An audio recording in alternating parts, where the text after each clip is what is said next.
Hello everybody and welcome back to SFF180. It is Monday, November 17th, and time once again for the mailbag. And this weekend has been the first certifiably freezing cold weekend of the season this year. So yeah, it's a good time to bundle up with a really good book.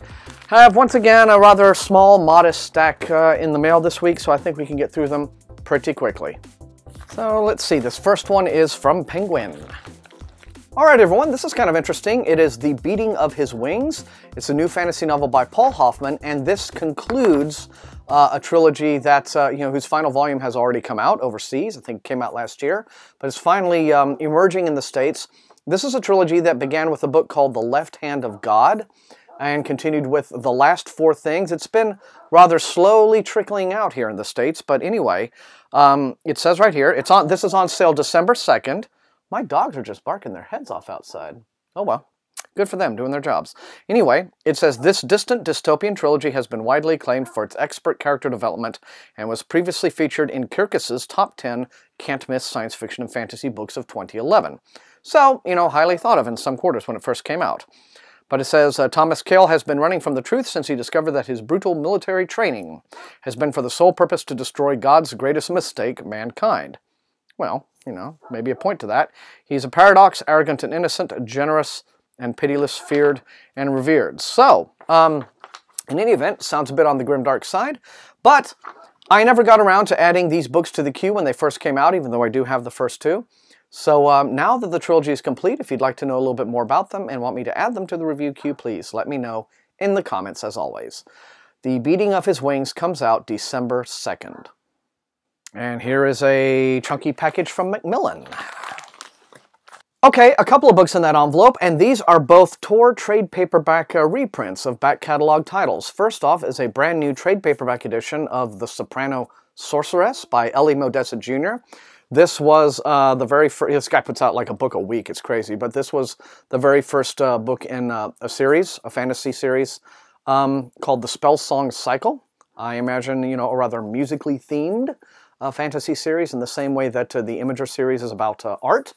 And next we have a real space opera classic. This is Starbridge. It's by the team of James Gunn and Jack Williamson. Really nice new edition here. Let me take a quick look at this just to refresh my memory.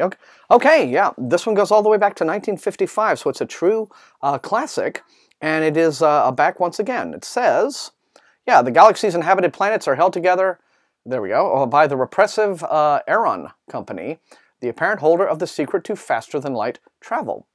Through the tubes, the trans-dimensional network linking the scattered worlds together, mysterious parties have hired the adventurer Horn to assassinate the company's general manager. Horn completes his mission and in the ensuing manhunt encounters Wendy Kolnar, the daughter and now possibly the heir of the dead man. And so, I imagine then that quite a bit of adventure and hijinks ensue. But yeah, here we go. If you'd like me to maybe do an SFF180 Classics episode on this one, just say so. But Starbridge, by Jack Williamson and James Gunn, is now back in print from Tor. And last but by no means least, I think we have one more Tor package. All right, here we go. This is actually not what I was expecting. I was frankly expecting that package to be something else. But this is a book called Sustenance. It's the new book by Chelsea Quinn Yarbrough, and although it's not ordinarily a genre that I like to read, it's vampire fiction, definitely. I will say that Chelsea Quinn Yarbrough's series here, this is the, what's it pronounced, the Count, yeah, the Count Saint Germain, or I would probably pronounce differently than that, has been going for years and years and years. I think maybe close to 30 years she's been doing books in this series. Yeah, here we go. This one is on sale December 2nd, and the alluring vampire Count Saint Germain has returned, this time in post-World War II Europe. So there is also the historical novel aspect to these. While protecting Americans fleeing persecution, the Count simultaneously becomes trapped in a web of betrayal, deceit, and murder. So he's kind of a good guy vampire. But anyway, the powerful House, oh, this is interesting, the powerful House Un-American Activities Committee hunted communists both at home and abroad. In the late 1940s, the vampire Count Saint Germain is caught up in intrigue surrounding a group of Americans who have fled to post-war Paris. Some speak out against HUAC and battle the authorities. Well, this is a bit of an interesting twist.